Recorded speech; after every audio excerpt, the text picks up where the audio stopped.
दोस्तों, मोहब्बत एक खुशबू है, हमेशा साथ चलती है।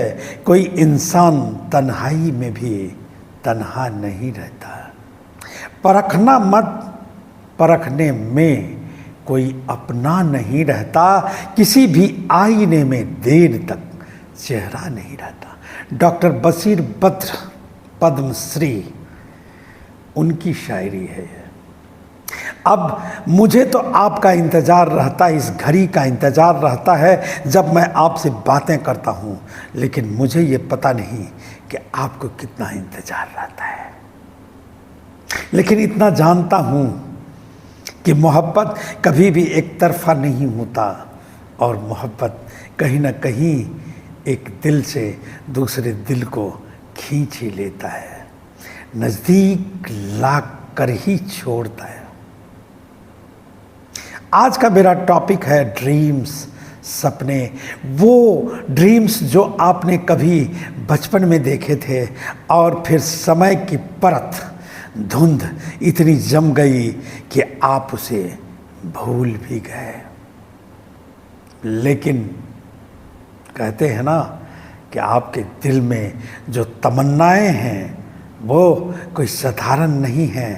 उनमें इतनी ताकत होती है कि आप अगर दिल से चाहें, अगर आप अपने आप को केवल एक बार रिकॉल कर दें कि आप क्या हैं और क्या चाहते हैं, तो वो सारे सपने आपके सच हो सकते हैं एक बार फिर, चाहे कितनी भी देरी क्यों ना हो गई हो। खुदा नहीं ना सही, आदमी का ख्वाब सही। खुदा नहीं न सही, आदमी का ख्वाब सही। कोई हसी नज़ारा तो है नज़र के लिए। मतलब अगर आपके अंदर कोई ख्वाब है तो एक हसी नज़ारा है। एक बार बादशाह अकबर के दरबार में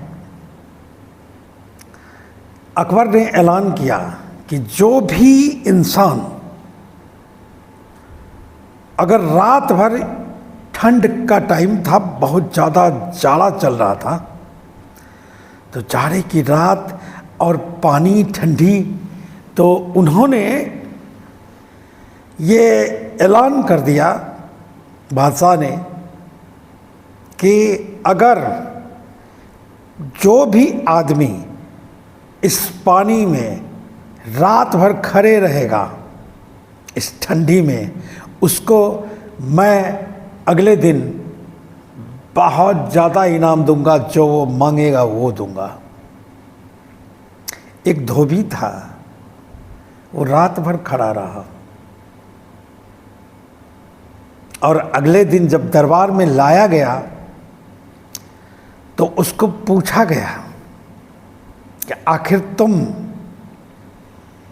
इतनी ठंड में इस ठंडे पानी में कैसे रहे रात भर। तो उसने कहा कि जहां पनाह दूर में एक बहुत बड़ा चिराग जल रहा था, जिसको देखकर मैंने अपनी पूरी रात काट ली और मुझे ठंड नहीं लगी।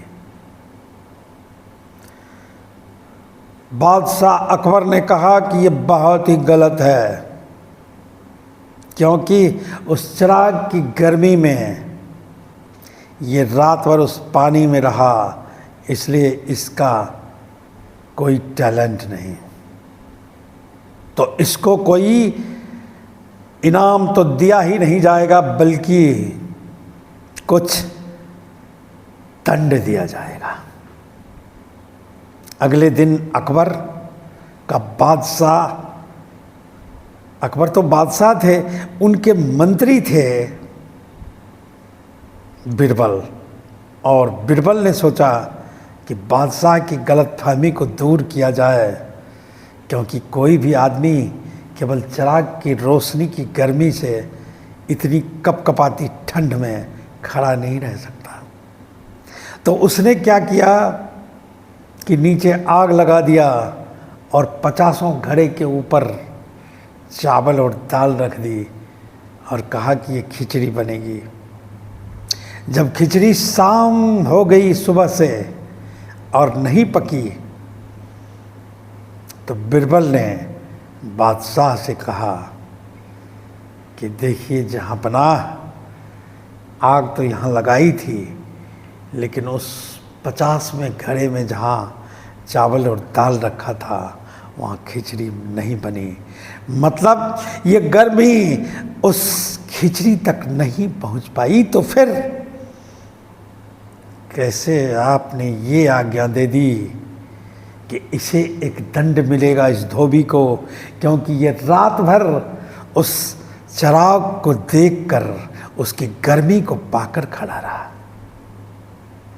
बादशाह अकबर को अपनी भूल का पछतावा हुआ और उन्होंने एक बार पुनः कहा कि नहीं बिरबल, तुम सही हो, ये संभव नहीं है कि इतनी कपकपाती ठंड में कोई आदमी केवल चिराग को देखकर गर्मी पैदा कर ले।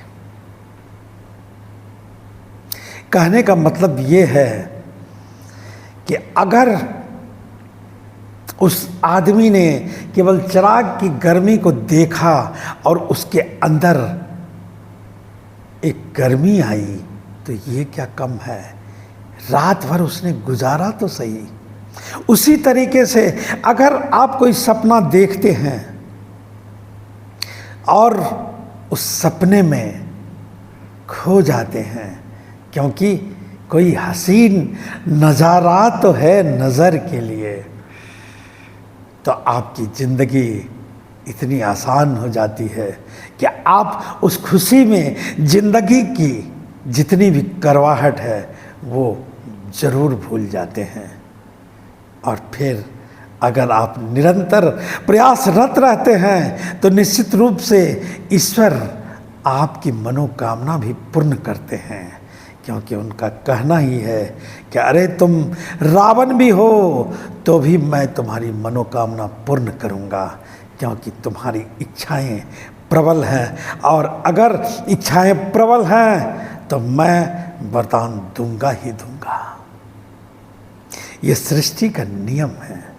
इसलिए अगर आप कोई सपने देखते हैं और आप उसमें निरंतर लगन से दृढ़ निष्ठा से लगे हुए हैं, तो आपके सपनों को पूरा नहीं होने की कोई बात ही नहीं होती।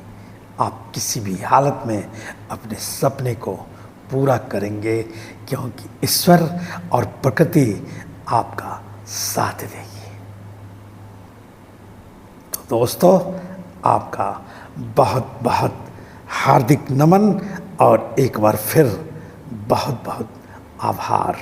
सुनते रहिए और मुझे मौका देते रहिए, मुझे उत्साहित करते रहिए ये बताने के लिए कि ज़िंदगी में कुछ न कुछ औरों के लिए करने वाला आदमी बहुत सुखी होता है, बहुत खुश रहता है। धन्यवाद। जय हिंद।